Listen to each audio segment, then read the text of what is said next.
Hello YouTubers, you're watching Just Do It Yourself channel. Today we have 2014 Mercedes GLK350 and we will be replacing both control arms, lower rearward control arm. So this one, the one that is straight. There is another one. Technically it is also lower and it's frontward control arm. Some people call it upper control arm. As you can see, it's a bit higher than the other one. Regardless, we will be replacing this straight one.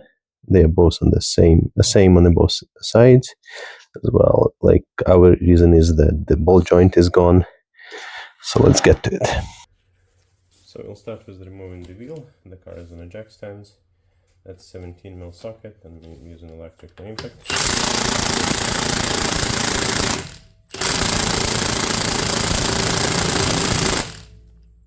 For some reason they get really tight. Oh my god.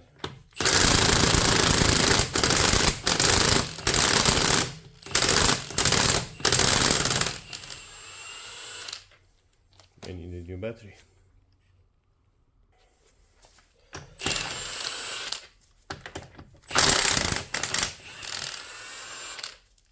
I will leave all the links for parts and tools in the description of the video.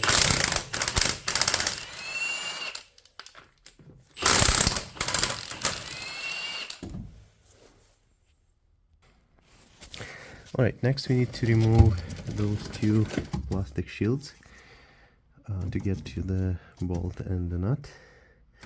So there are a bunch of 8mm bolts with those big flat washers, so we'll just go around, get that removed. So we will remove this ball joint nut. It's 21mm or 13/16.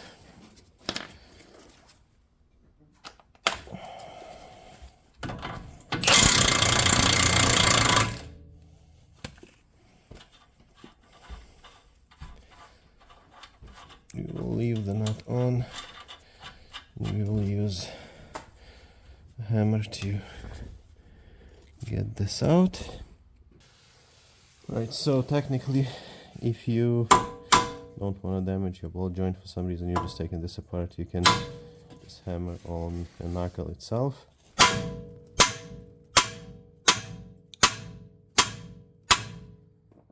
Normally it should come out. We will help ourselves with the ball joint. Now it's out. Okay, so now it's loose. Next we will go ahead and we'll remove this Torx screw. It's E20 reverse Torx, and again 21mm or 13/16 on the other side to hold the nut. Okay, I'll try to use a swivel and extension on a 1/2-inch impact.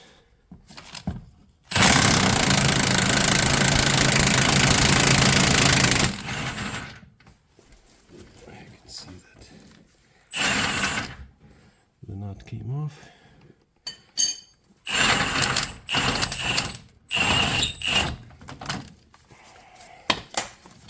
This boot is on the way.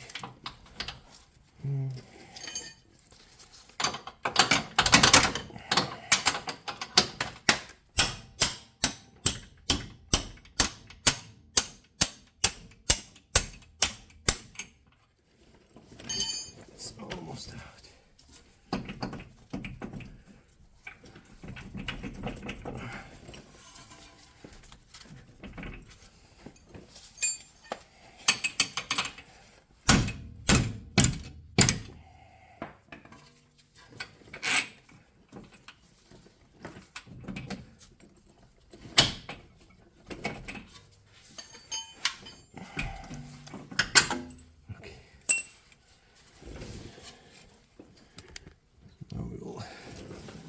pull the back aside and get this arm out. Right, so here's the new control arm. As I mentioned, they're both the same, left and right. So we will go ahead and probably remove this piece. Don't need it anymore. And I will leave links to the parts and tools in the description to this video, so check those out. It will also help this channel a bit. So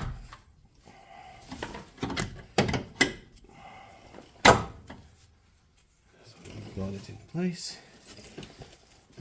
Just put that bolt through. It's all the way in. Don't forget the washer. So there is a washer on the nut side.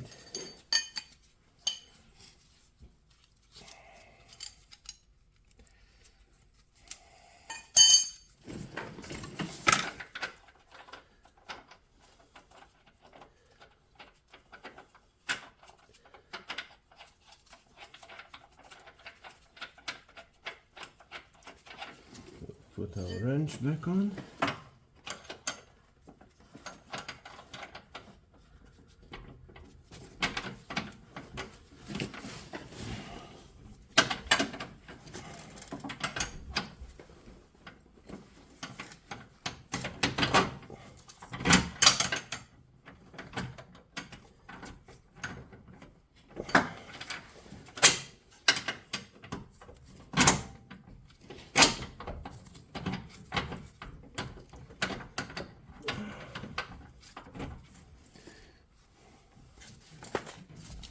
We'll use same setup to get it snug. We don't want to get it tight yet.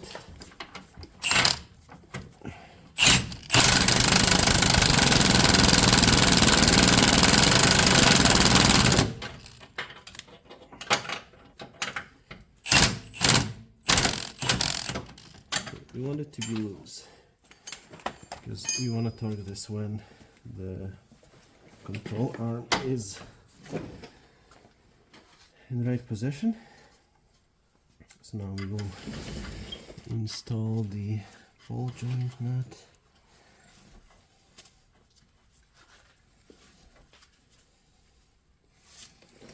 We'll see if this one is the same 21.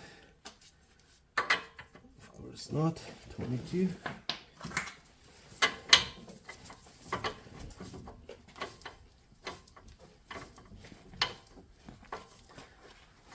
So this is nylon block nut, so we'll need to hold the inner piece so we don't damage the boot. Okay, so we use 6mm Allen key to hold the spindle inside. There's ratchet and wrench 7/8 or 22mm to get the snug.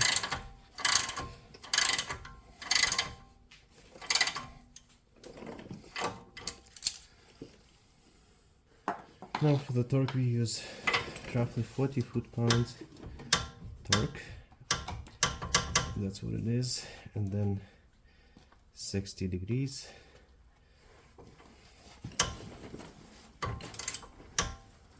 That should do it. Okay, next we'll jack this side up just enough that you can see that we've taken tension of the jack stand, which would mean that this side is loaded. It's normal in position pretty much. So now jack stand is loose. So now we can torque this bolt. So the torque is 60 foot-pounds plus 120 degrees. So we'll put the wrench back on and get to the 60.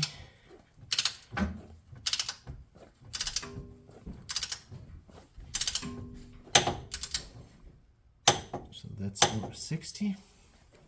So next we need to mark 120 degrees So if we take this as the end point, so this will be 90, so our socket will be just somewhere there. So we'll make sure that this point lines up with the next one.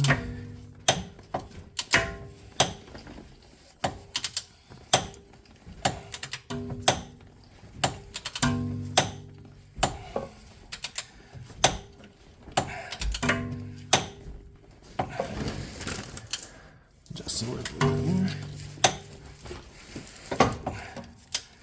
Should be good. Alright, so next we'll put the wheel back on. It's probably the hardest part of this job. Need to make sure that those holes line up. Get the bolt started.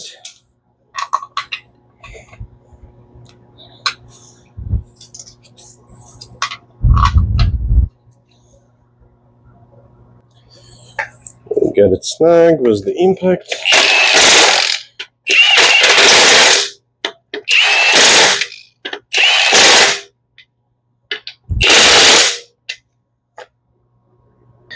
So now we will torque the wheels. That's 110 foot-pounds. You want to do crisscross pattern. You can hold the brakes to do this, or just lower the vehicle. I will be doing the other side, so just holding brakes. Alright, so the control arm has been replaced. We'll still need to install this 2 plastic shields, but we'll do the other side first. So thanks for watching, guys. Please like and subscribe, and as always, just do it yourself.